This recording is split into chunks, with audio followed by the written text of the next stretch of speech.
Basic जो चीज होती है बेसिक जो चीज होती है कि बच्चों में हम किस चीज का विकास करें, तो बच्चों में दिव्य गुणों का विकास करना हमारा मुख्य उद्देश्य होता है। रचनात्मक शैली का विकास करना हमारा मुख्य उद्देश्य होता है।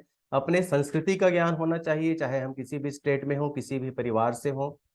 उस संस्कृति का ज्ञान के साथ साथ उस संस्कृति की रक्षा की बात सबसे जरूरी है। कभी कभी तो होता है कि हमें अपनी संस्कृति का भान तो होता है, लेकिन हम उसकी रक्षा नहीं कर पाते हैं। लक्ष्य भेदी होना चाहिए, आज का विद्यार्थी जो है लक्ष्य भेदी होना चाहिए। तो इन कुछ उद्देश्यों के साथ हम स्लाइड्स प्रस्तुत कर रहे हैं, राष्ट्र निर्माण में विद्यार्थियों का योगदान।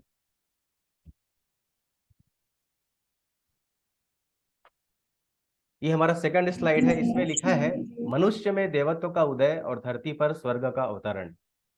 जब मैं शुरू शुरू में जब स्कूलों में जाने लगा तो इस स्लाइड को मैंने हटा दिया। मुझे ऐसा लगा कि इस तरह का देवत्व और धरती पर स्वर्ग का अवतरण, इस तरह की बातें करना शायद विद्यार्थियों को अच्छा नहीं लगेगा। लेकिन मुझे बाद में ऐसा लगा कि ये गुरुदेव का ये मूल मंत्र है कि मनुष्य में देवत्व का उदय। तो मैंने जब इस स्लाइड को प्रस्तुत किया तो विद्यार्थियों को मैंने बताया कि मनुष्य में देवत्व, देवत्व का मतलब ईश्वर या देवता मतलब क्या होता है, देवता को जानना जरूरी है। लोग ईश्वर देवता सब एक समझते हैं। हमें विद्यार्थियों को बताना होगा कि देवत्व का मतलब होता है देने वाला, चाहे वो कुछ भी दे। जैसे नदी हमें पानी देती है, हमें वृक्ष से हमें हवा मिलता है, सूर्य से हमें तपिश मिलती है, शक्ति मिलती है, गर्मी मिलती है, सब देवता के रूप में पूजे जाते हैं हमारे भारतीय संस्कृति में। तो मनुष्य में देवत्व का उदय का मतलब है हमें भी देना आना चाहिए। चाहे हम समय का दान करें, चाहे हम अर्थ का दान करें, चाहे हम अपनी प्रतिभा का दान करें, किसी न किसी तरह का जब हम दान करना शुरू करते हैं।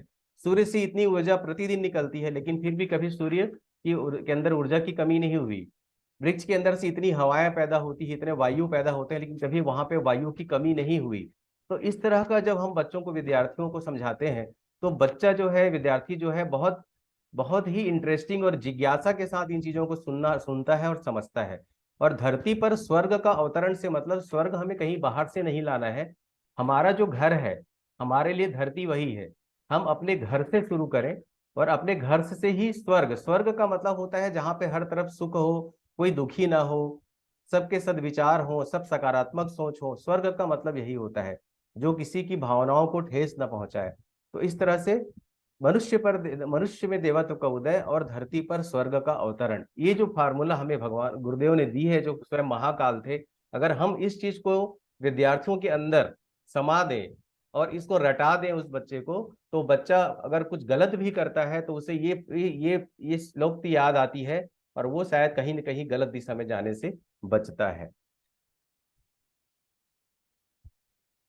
हमारे जो रचनात्मक आंदोलन है, अगर हम इस तरह से उसके पास जाएंगे, बच्चों के पास, कि हमारे रचनात्मक आंदोलन है और आप इसमें हिस्सा लीजिए, आप इससे जुड़िए, इसको करिए, तो शायद बच्चों को ऐसा लगेगा कि हम, हमारे ऊपर कुछ ऐसी चीजें, ऐसे भारी भारी विषय थोपे जा रहे हैं, तो बच्चा उससे दूर होने लगता है।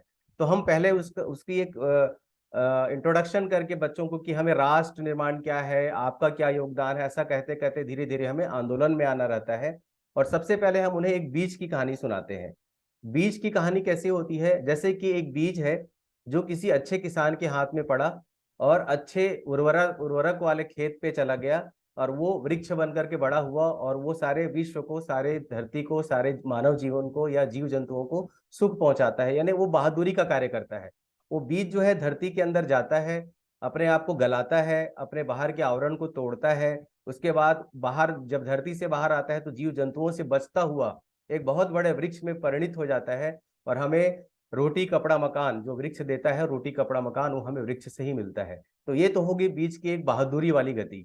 दूसरी गति होती है, अगर वो बीज किसी गलत माली के, गलत किसान के हाथ पड़ गया, तो गलत किसान के हाथ पड़ने से वो अच्छे जगह पे नहीं रोपा जाता, उसे प्रॉपर पानी नहीं मिलता, प्रकाश नहीं मिलता, और वो अविकसित रह जाता है।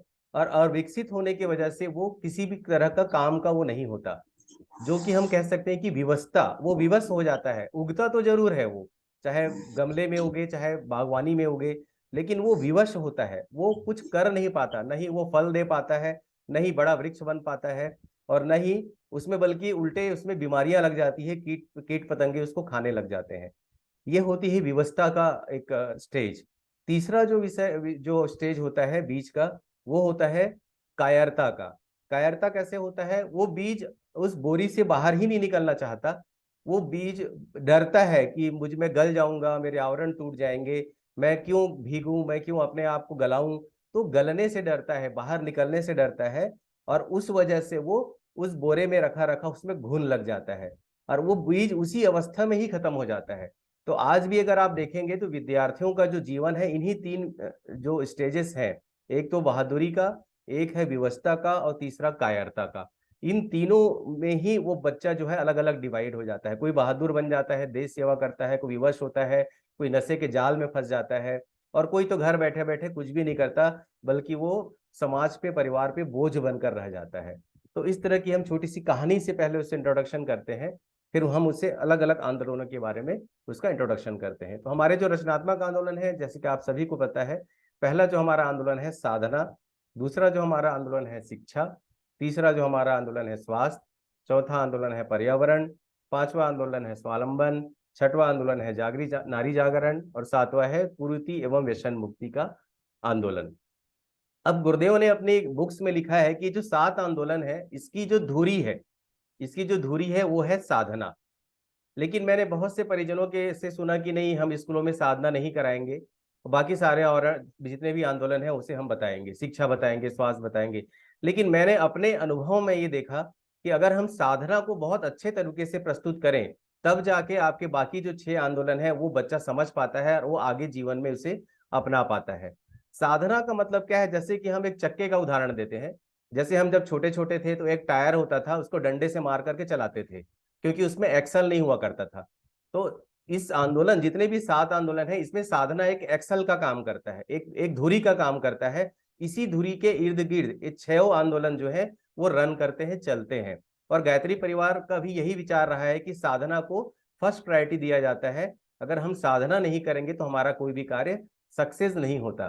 क्योंकि बाकी जो आंदोलन है, शिक्षा, स्वास्थ्य, पर्यावरण, ये तो बहुत सारे एनजीओ भी चलाते हैं, लेकिन क्या वो एनजीओ उस स्तर पर चला पाते हैं कि एक एक किसी बच्चे के या किसी मानव के मन मस्तिष्क में उसे बिठा पाते हैं? नहीं बिठा पाते। एनजीओ का जो उद्देश्य होता है, जैसे वृक्षारोपण किए, 1000 पेड़ लगाए, फोटो खिंचाए, पता नहीं वो 1000 पेड़ बचते हैं कि नहीं बचते, उनका कोई देखभाल नहीं होता। लेकिन गायत्री परिवार जब पेड़ लगाता है तो उसे मित्र या पुत्र या किसी न किसी भावनात्मक रिश्तों में बांध देता है, जिससे कि उस वृक्ष का एक संबंध भी होता है और उसका जीवन भी बढ़ता है। तो आज हम सबसे पहले ये देखेंगे कि जो साधना आंदोलन है, इसको हम किस तरह से विद्यालयों में विद्यार्थियों को प्रस्तुत करें, जिससे कि उनको लगे कि साधना कोई पूजा पाठ नहीं है, साधना कोई अलग से समय निकाल करके कुछ करने की चीज नहीं है, बल्कि ये हमारे सीखने की चीज है और साधना से उनको फायदा होने वाला है। तो नेक्स्ट हम देखते हैं सबसे पहले साधना। साधना को बताने से पहले हम इसे 3 भाग में बांटते हैं। हम बच्चों से कहते हैं कि हम उसे शॉर्ट में यूएसए बताते हैं। सिर्फ साधना अगर कहें और समझाएं तो शायद विद्यार्थी ना समझे, तो हम उसे उपासना, साधना और आराधना 3 भागों में डिवाइड कर देते हैं। उपासना, जैसे कि यहाँ पे लिखा हुआ है स्लाइड में, सद्गुणों के समुच्चय के ईश्वर से निकटता। सद्गुणों के समुच्चय कौन है? सद्गुणों का समुच्चय है ईश्वर, उससे निकटता, ये हो गया उपासना। साधना लिखा है उसे सर्वव्यापी न्यायकारी मानकर उसके अनुशासन को जीवन में उतारना। किसे सर्वव्यापी मानना है? ईश्वर को मानना है। आराधना में क्या लिखा है? अपनी समय व प्रतिभा का राष्ट्र में नियोजन। अब हम एक एक करके तीनों जो साधना है, इसको हम अलग अलग बच्चों के स्तर पे हम समझाते हैं कि बच्चे इसे किस तरह से अपने जीवन में उतार सकते हैं। तो देखिए यहाँ पे लिखा है कि प्रखर एवं तेजस्वी बनने की एक प्रक्रिया होती है।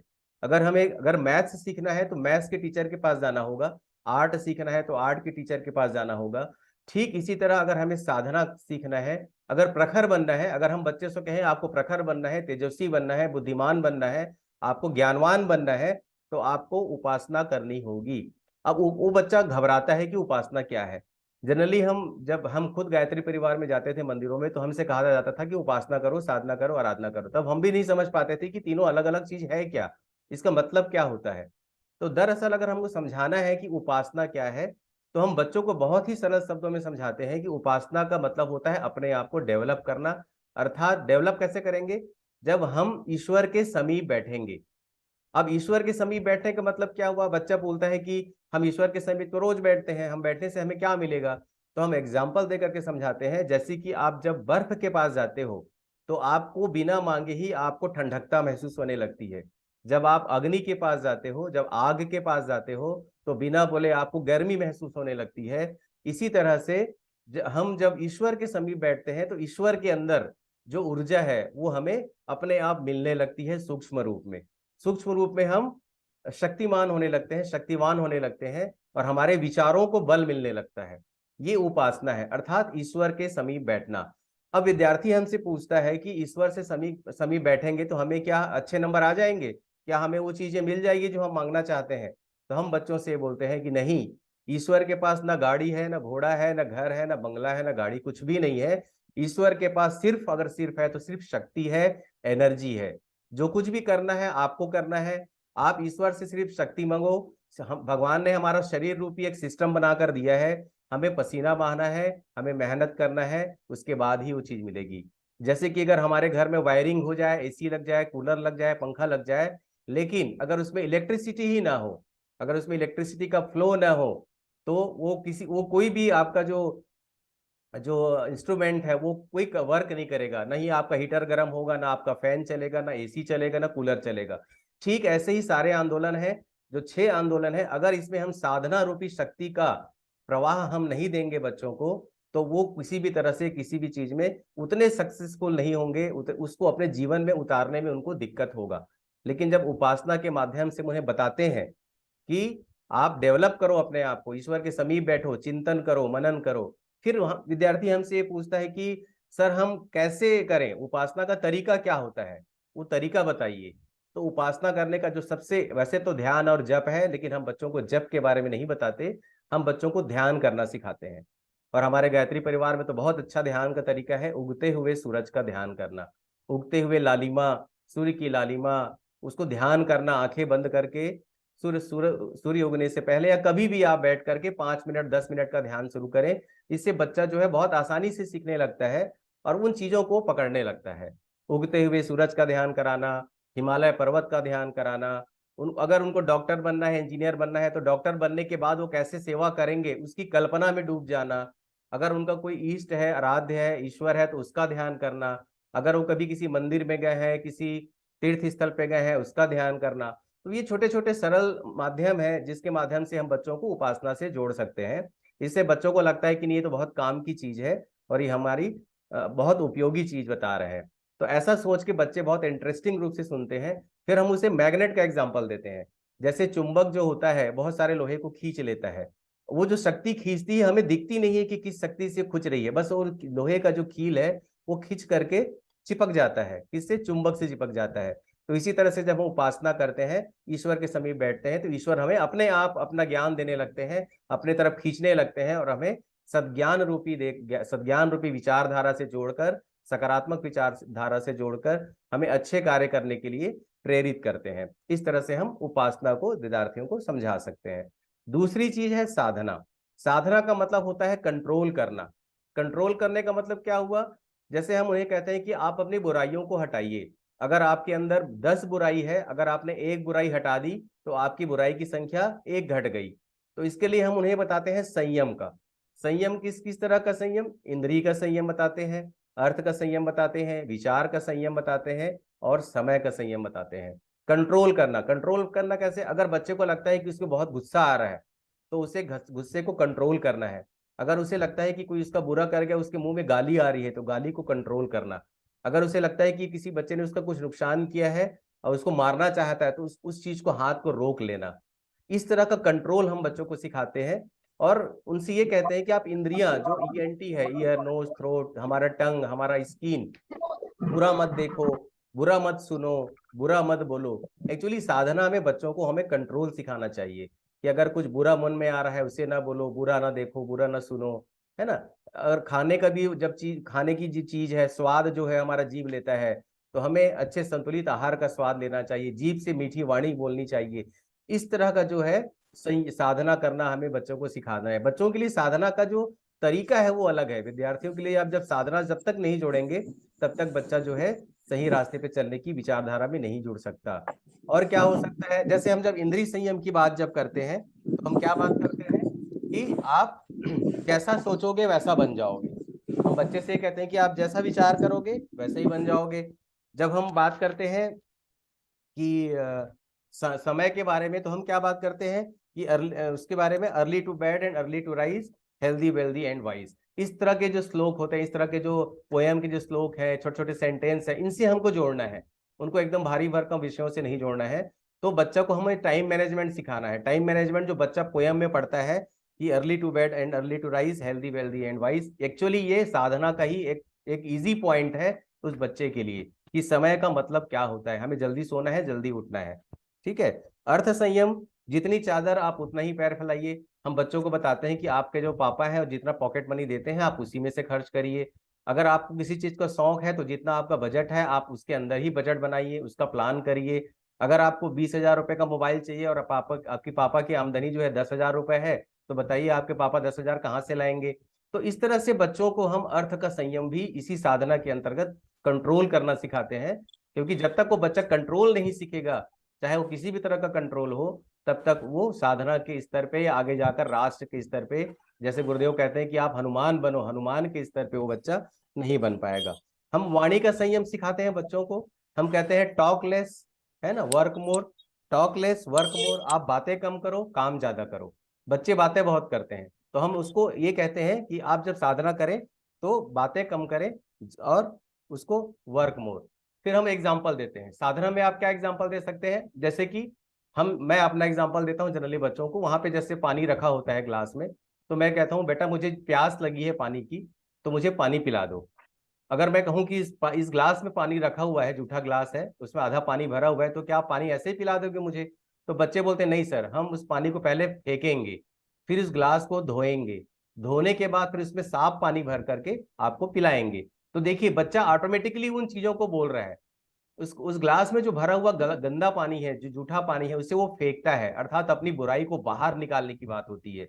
उसके बाद उस ग्लास को धोता है, उसके बाद फिर उसमें साफ पानी भर करके वो आपको पिलाता है। बस इसी चीज को अगर साधना के स्तर पर हम बच्चों को बता दें कि ठीक ऐसे ही आपका जीवन होता है, आपके अंदर या हम सब के अंदर बहुत सारी बुराइयां होती है, लेकिन हम एकदम से अच्छे नहीं बन सकते। पहले हमें एक एक करके अपनी बुराइयों को बाहर निकालना पड़ेगा, उसके बाद हम ऑटोमेटिकली अच्छे होते चले जाएंगे। हमें अच्छाई ग्रहण करने की भी जरूरत नहीं है। अगर हम धीरे धीरे अपनी बुराई बाहर ही निकाल लें तो भी हम अच्छे बन जाते हैं। अब जो तीसरी बात है वो है आराधना का। आराधना मतलब यूज। जैसे कि हम बच्चे से कहते हैं कि अभी आप स्कूल में हैं लेकिन आपका कोई यूज नहीं है। जब आप कल डॉक्टर बन जाओगे, इंजीनियर बन जाओगे, एक अच्छे शिक्षक बन जाओगे, एक अच्छे व्यवसायी बन जाओगे, तब आपका उपयोग समाज में है, तब आपको पेमेंट मिलेगा, तब आपकी आपकी बोली लगेगी। जैसे एक सोना होता है, जब वो खदान में पड़ा होता है तो उसकी कोई कीमत नहीं होती है। तो आप स्कूल रूपी खदान में हो अभी इस वक्त, और यहाँ पे आपको तराशा जा रहा है, आपको गलाया जा रहा है, आपको गलना है, तपना है। आपके टीचर, आपके गुरुजी आपको तराश रहे हैं। जब आप तराशे जाते हैं तब आपकी जैसे सोना की कीमत बढ़ जाती है, वो ज्वेलरी शॉप में चला जाता है और लाखों रुपए उसकी कीमत हो जाती है। ऐसे ही जब हम अपने आप को तराश करके अपना व्यक्तित्व निखार लेते हैं तो हमारी भी कीमत बढ़ने लगती है।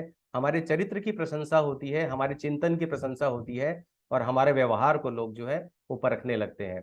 तो यूज मतलब क्या होता है कि जो आपने प्रतिभा को कमाया, उपासना करके शक्ति प्राप्त की, साधना करके अपनी प्रतिभा को निखारा, तो उस समय और शक्ति का जो नियोजन है वो आपको कहाँ लगाना है? राष्ट्र देव के चरणों में लगाना है। अर्थात अपने घर में, अपने मोहल्ले में, अपने समाज में, अपने शहर में, उन चीजों को आप जब यूज करने लग जाते हो अपनी प्रतिभा को, तो उसे हम आराधना करते हैं, कहते हैं। फिर हम यही कहते हैं बच्चों से कि आपके सिग्नेचर का भी कोई रोल नहीं है। जिस दिन आपके सिग्नेचर ऑटोग्राफ में बदल जाएगा, उस दिन आप समझना कि आप बहुत अच्छे आराधक बन गए हैं, साधक बन गए हैं, उपासक बन गए हैं। तो ये इस तरह से आप विद्यार्थियों को साधना से परिचय करा सकते हैं। फिर बच्चे बोलते हैं कि हम साधना करेंगे तो हमें इसका फायदा क्या होगा। तो ये कुछ पॉइंट्स है कि विद्यार्थियों को साधना से क्या लाभ होने वाला है। हम बच्चों को बता सकते हैं कि जब इस तरह की चीजों का आप चिंतन शुरू करोगे, अपनी विचारधारा को सकारात्मक रखोगे, तो आपके याददाश्त में बढ़ोतरी होगी। जब आप सूर्य का ध्यान करोगे, उगते हुए सूरज का ध्यान करोगे, रोज 5 मिनट मेडिटेशन करोगे, तो आपकी याददाश्त बढ़ेगी। परीक्षा में आपके उच्चतम अंक आने लगेंगे।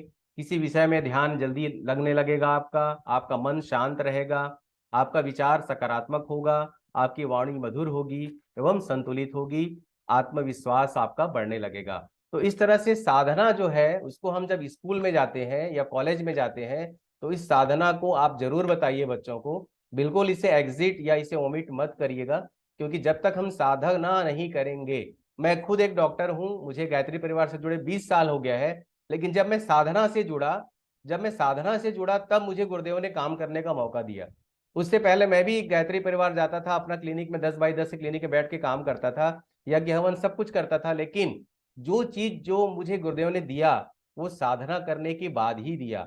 जब मैंने सोचना शुरू किया कि मैं समाज को क्या दे सकता हूँ, मेरे अंदर किस चीज की कमियां हैं, जब मैंने अपने आप को देखा कि मेरे अंदर तो कुछ भी प्रतिभा नहीं है ना, एक डॉक्टर होना कोई प्रतिभावान व्यक्ति नहीं है, लेकिन वो डॉक्टर तभी प्रतिभावान होता है जब किसी गरीब का निःशुल्क इलाज करता है, किसी जरूरतमंद की मदद करता है, या जहां आपकी जरूरत है, जहां आपकी प्रतिभा का उपयोग हो सकता है, वहां पर जब आपके जाकर मदद करना शुरू करते हैं, तो साधना का स्तर होता है। इस ग्रुप में जितने भी लोग अभी जुड़े हैं, मुझे लगता है कि सब साधना के बल पे ही जुड़े हुए हैं और अपना अपना काम करते हैं, क्योंकि बिना साधना के कोई भी कार्य हम मानव विचार के उच्च उच्च स्तर तक नहीं जा सकता।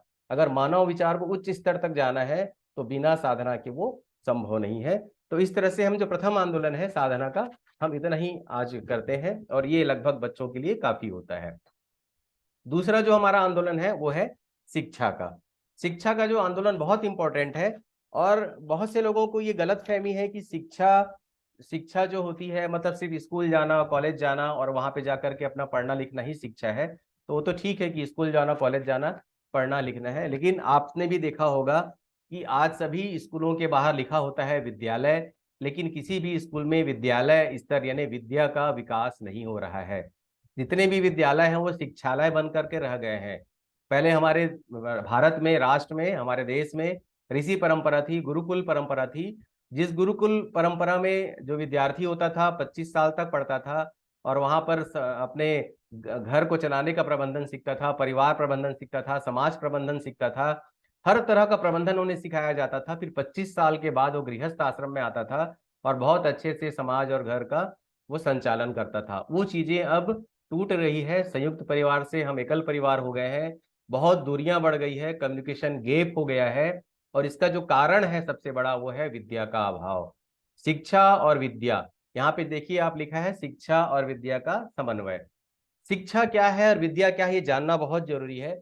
जब तक हम शिक्षा और विद्या में अंतर नहीं जानेंगे, तब तक हम बालकों को, बच्चों को या युवाओं को, हम उन्हें बहुत गहराई तक उसका मतलब नहीं समझा पाएंगे। तो हम पहले जानते हैं कि शिक्षा और विद्या में क्या क्या अंतर होते हैं, या शिक्षा और विद्या क्या चीज है। शिक्षा जो होती है, जो हम कॉलेज में, स्कूल में जो विषय पढ़ते हैं, सब्जेक्ट पढ़ते हैं, उसका एक इन्फॉर्मेशन होता है। साइंस का, मैथ्स का, आर्ट्स का एक इन्फॉर्मेशन होता है, एक हिस्ट्री होती है, हम पढ़ते हैं, वो हम उसे हम शिक्षा कह सकते हैं। ठीक है। शिक्षा जो होती है वो बुद्धि और चतुराई प्रधान होती है। शिक्षा जो है जो जितना बुद्धिमान होगा, चतुर होगा शिक्षा के क्षेत्र में, वो उतना ही आगे जाएगा। शिक्षा का जो संबंध है वो आपके दिमाग से, आपके मस्तिष्क से है।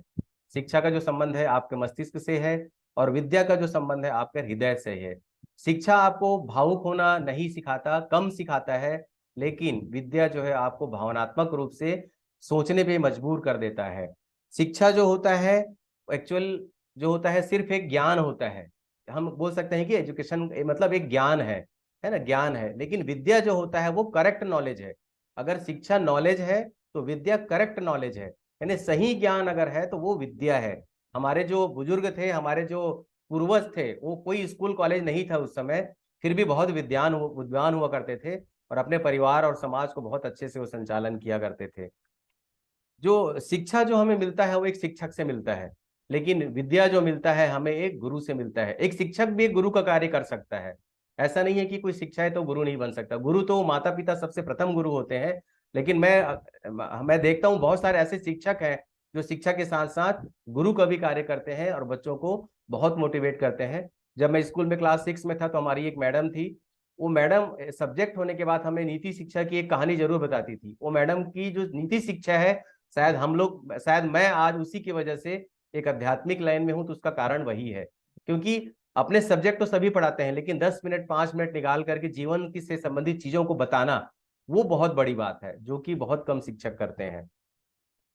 अगर आप शिक्षा की बात करें तो शिक्षा तो एक आतंकवादी भी ग्रहण करता है।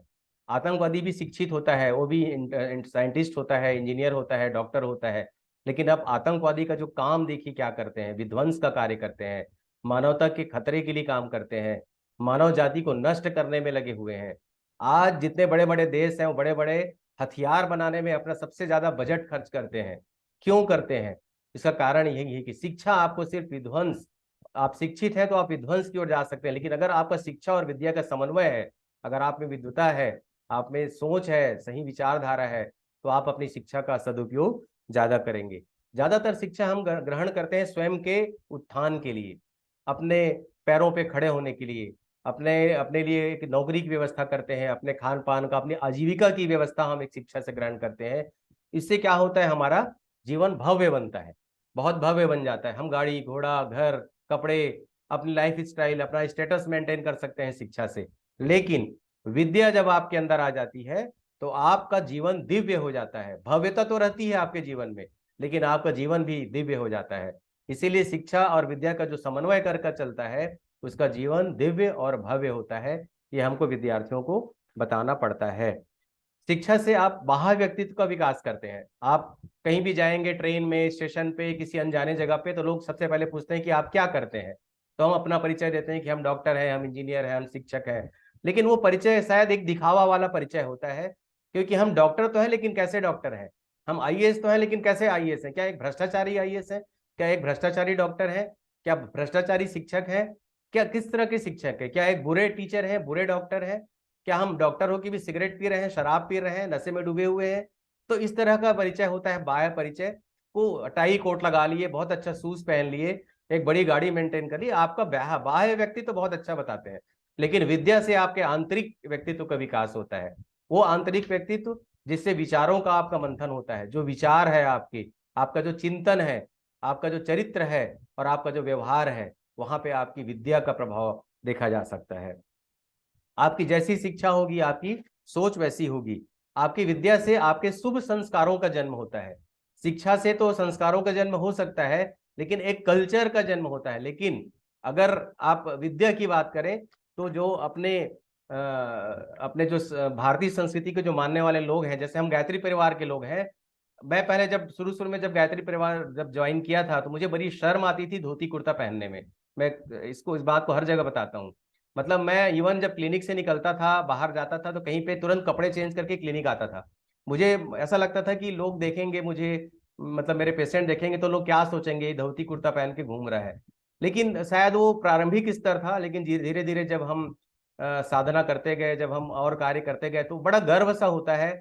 अब हमें कुर्ता पैजामा पहनना और धोती कुर्ता पहनने में जो गर्व होता है, शायद उसके बाद से तो मैं टाई कोट पहना ही नहीं कभी। पिछले 15 साल से मैं कभी टाई और कोट को मैंने त्याग दिया, पहनना ही नहीं।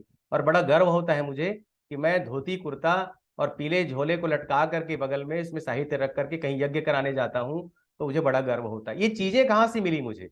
गुरुदेव को मुझे मैंने देखा नहीं है, लेकिन गुरुदेव के विचारों को पढ़कर मुझे लगता है कि गुरुदेव ने मुझे मार्गदर्शन दिया है और मेरा सारा जीवन बदल दिया है। तो ये सिर्फ हो पाया है कि पहले हो सकता है मैं सिर्फ शिक्षित रहा हूँ और विद्या का शायद समन्वय नहीं कर पाया था मैं, लेकिन धीरे धीरे जब स्वाध्याय करने लगे तो फिर शिक्षा और विद्या का समन्वय जो है होने लग गया। तो इस तरह से हमारा आंतरिक व्यक्तित्व का विकास होता है। शिक्षा से आप सम्मान पा सकते हैं और सम्मान पूर्वक जीवन में यापन कर सकते हैं, लेकिन विद्या से आप वो अपने ज्ञान को अपने आचरण में उतार सकते हैं। जो ज्ञान और आचरण का जो आपस में समन्वय होता है, उसे हम विद्या कहते हैं। अशिक्षित व्यक्ति अगर होगा तो वो अंधेरे में चलने जैसा होता है उसके लिए, लेकिन एक विद्वान व्यक्ति के लिए, जैसे कि हम जो अंगुली माल की कहानी सुनते हैं, भगवान बुद्ध की, जब उन्होंने उंगली मांगी, जब उनके शिष्यों ने कहा कि यहाँ से एक डाकू आने वाला है उंगली माल, और वो आपकी उंगली काट लेगा, हम सबकी उंगली काट लेगा। तो भगवान बुद्ध जब उनके सामने आए और उनसे जब उनका सामना हुआ उस डाकू का, तो सोचिए कि कैसे प्रभाव हुआ होगा कि वो अंगुली माल जो था वो डाकू से एक अच्छा इंसान बनने का निर्णय लेता है। तो अगर हमारे चिंतन अच्छे हैं, चरित्र अच्छे हैं, हमारे अंदर विद्या और शिक्षा का समन्वय है, तो जो व्यक्ति होता है, जो नया व्यक्ति हमसे मिल करके ही, हमसे मिलने मात्र से ही उसे ऐसा लगता है कि नहीं, मैं किसी अच्छे जगह पे आया हूँ। कभी कभी मेरे क्लिनिक में जब मैं कुछ मंत्र लेखन करता हूँ या कुछ साहित्य पढ़ता हूँ, तो जो पेशेंट को मैं कभी नहीं बोलता कि आप मंत्र लेखन करो, वो अपने आप मुझे कहता है कि सर ये मंत्र लेखन की किताब कहाँ मिलेगी, या मुझे कोई पूछता है कि ये ऋषि चिंतन की बुक कहाँ मिलेगी। तो मेरे जो वेटिंग हॉल है, वहाँ पे मैंने छोटे छोटे साहित्य के एक लाइब्रेरी जैसी लगा रखी है, कोई ले जाना चाहे तो ले जा सकता है। तो ये मैंने अभी अपने क्लिनिक में भी ये सारी चीजों को किया है। और शिक्षा और विद्या का समन्वय होने के बाद, इन सारी चीजों को जानने और बताने के बाद, हम बच्चों से ये कहते हैं कि हर बच्चा जो है अपने घर में सक्षम नहीं होता है। सक्षम नहीं होने की वजह से क्या होता है, बच्चा अपना कार्य अपना अच्छा से नहीं कर पाता, कोई अच्छे से पढ़ाई नहीं कर पाता। तो इसके लिए हमारा जो दिया है, जैसे उदाहरण के लिए हमारा जो युवा प्रकोष्ठ है गायत्री परिवार का, वो डिवाइन बाल संस्कार शाला चलाता है, पर्सनालिटी डेवलपमेंट की क्लास चलाता है, निःशुल्क कोचिंग चलाते हैं, और डिवाइन वर्कशॉप हम करते ही हैं। इस जो स्लाइड में आप जो फोटोग्राफ्स देख रहे हैं, ये अनाथालय का एक पिक्चर है, जहाँ पे कुछ बड़े बच्चे छोटे बच्चों को पढ़ाते हुए दिख रहे हैं स्लाइड्स में। तो वो बच्चे जो है इंजीनियरिंग कॉलेज के हैं, कोई मेडिकल कॉलेज का है, कोई बीएससी कॉलेज का है, कहीं कहीं अलग अलग जगह से कॉलेज के हैं। ये रविवार को 2 घंटे का समय निकालकर अनाथ आश्रम में जाकर उन बच्चों को पर्सनली उनका सब्जेक्ट पढ़ाते हैं। कोई इंग्लिश पढ़ा रहा है, कोई मैथ्स पढ़ा रहा है। तो इस तरह से बच्चों का मानसिक विकास होता है। तो डिवाइन बाल संस्कार शाला जो बाल गृह का है दुर्ग का, इसमें हमने पिक्चर डाला हुआ है। ऊपर का जो पिक्चर है वो एक डिवाइन वर्कशॉप का पिक्चर है। तो इस तरह से विद्या और शिक्षा का समन्वय करना हम सिखाते हैं। इस पिक्चर में डिवाइन वर्कशॉप के साथ एक छोटी सी पर्सनालिटी डेवलपमेंट क्लास जो हम चलाते हैं अपने क्लिनिक में, उसकी फोटोग्राफ्स है। आप देख सकते हैं कि इसमें बच्चे ध्यान कर रहे हैं। छोटा सा एक वेटिंग हॉल है जहाँ पे सब चीज़ों को साइड कर करके हम चलाते हैं, और बहुत सारे बैलून के प्रैक्टिकल, अलग अलग प्रैक्टिकल प्रयोग के माध्यम से बच्चों को हम साधना से और संस्कार से जोड़ते चले जाते हैं। तो इस तरह से हमारा शिक्षा आंदोलन समाप्त हुआ। इसके बाद है तीसरा जो हमारा आंदोलन है, हाँ, स्वास्थ्य का आंदोलन। स्वास्थ्य के आंदोलन में बच्चे ज्यादा कुछ नहीं कर सकते, तो हम बच्चों को ज्यादातर यही पूछते हैं कि हमें स्वस्थ रहने के लिए कि क्या करना होगा। तो बच्चे कहते हैं कि हमें स्वस्थ रहने के लिए शारीरिक मानसिक रूप से मजबूत रहना होगा। तो हम पूछते हैं उससे फिर क्या करोगे उसके लिए। तो बच्चे बोलते हैं हमें योगा करना चाहिए, हमें एक्सरसाइज करना चाहिए, हमें खाना अच्छा खाना चाहिए। तो हम उसको लास्ट में पूछते हैं कि चलो हम आपको संतुलित आहार खिलाएंगे और योगा व्यायाम भी कराएंगे, लेकिन हम आपको सोने नहीं देंगे। तो क्या आप स्वस्थ रह सकते हैं क्या? तब बच्चे बोलते हैं नहीं, हमारे हमारे लिए सोना तो बहुत जरूरी है। तब उन्हें हम बताते हैं कि नहीं, इसी तरह का संतुलन जीवन में चाहिए। संतुलित आहार, संतुलित आराम या नींद, और व्यायाम या योगा, ये सारी चीजें स्वस्थ रहने के लिए जरूरी होती है। तो इस लेक्चर में मैं संतुलित आहार के बारे में नहीं बताऊंगा। डॉक्टर दीदी ने किसी ने यहाँ पे लेक्चर लिया था संतुलित आहार पे, तो आपके पास तो मैटर है। तो मैं यहाँ पे इतना ही बताऊंगा कि बच्चों को ये कहिए कि आप योगा नहीं कर सकते, व्यायाम नहीं कर सकते, आप खेलिए कूदिए, आप मोबाइल की मत बढ़ी रहिए।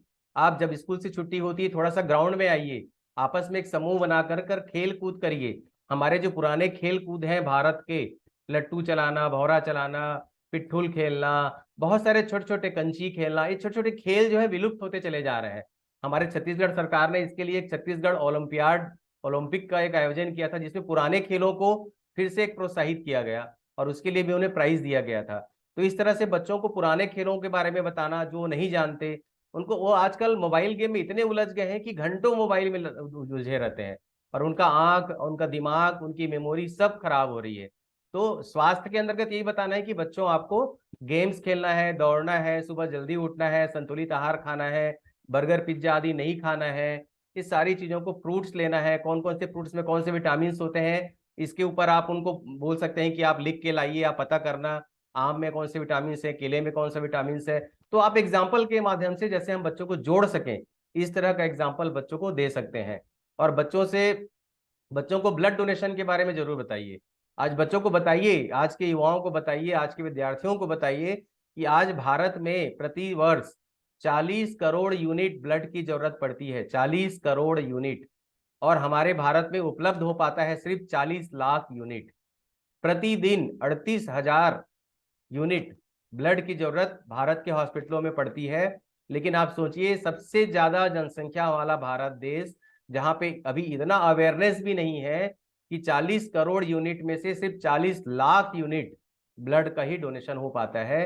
और अमेरिका जैसा देश जो है, वो इतना ज्यादा डोनेशन वहां पे ब्लड का होता है कि वो ब्लड को दूसरे देशों में भेजते हैं, निर्यात करते हैं, दूसरे देशों को दान करते हैं वो। और हमारा जो देश है, सर्वाधिक जनसंख्या वाला भारत, इसका कारण ये है कि बच्चों में, विद्यार्थियों में अवेयरनेस नहीं है। जब तक बच्चों को हम बताएंगे नहीं, तब तक बच्चे अवेयर नहीं होंगे। उन्हें उन्हें स्लाइड्स दिखाइए कि ब्लड की जरूरत क्यों पड़ती है, ब्लड डोनेशन क्यों करना चाहिए। इसके कारण उनकी उस पे हमें जाना चाहिए। रक्तदान है, स्वास्थ्य शिविर है, योगा क्लासेस है। जैसे आज योगा डे है तो आज योगा कर ली, ऐसा नहीं है। आप बच्चों को बताइए कि योगा आप 5 मिनट का करिए, रोज आप प्राणायाम करिए, रोज आप छोटा सा 5 मिनट का एक्सरसाइज करिए, लेकिन उस व्यायाम से, उस एक्सरसाइज से आप जुड़े रहिए। और बच्चों से ये कहिए कि आप नेत्रदान नहीं कर सकते, अभी अंगदान नहीं कर सकते, लेकिन आप अपने घरों में, अपने समाज में, अपने स्कूलों में जो जो दान करने वाले हैं उनको प्रेरित करने के लिए बोलिए। आप बच्चों से कहिए कि आप अपने घर में जाकर के अपने माता पिता से कहिए कि वो नेत्रदान करें, वो अंगदान करें। आज नेत्रदान अंगदान की बहुत आवश्यकता है। टेक्नोलॉजी इतनी डेवलप हो गई है कि आज अगर कोई नेत्रदान अंगदान करे तो उससे बहुत लोगों को मदद होता है। तो इस तरह से स्वास्थ्य को भी हम एक आंदोलन से बच्चों को जोड़ सकते हैं। और बाकी के जो स्लाइड्स हैं हम नेक्स्ट क्लास में लेंगे, और समय की भी एक मर्यादा है। तो इतना ही कहकर मैं अपना वाणी को विराम देता हूँ। बहुत बहुत धन्यवाद। Thank you.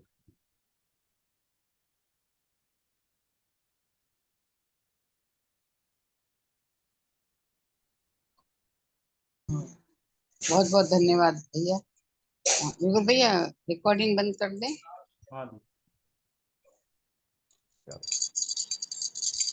हाँ।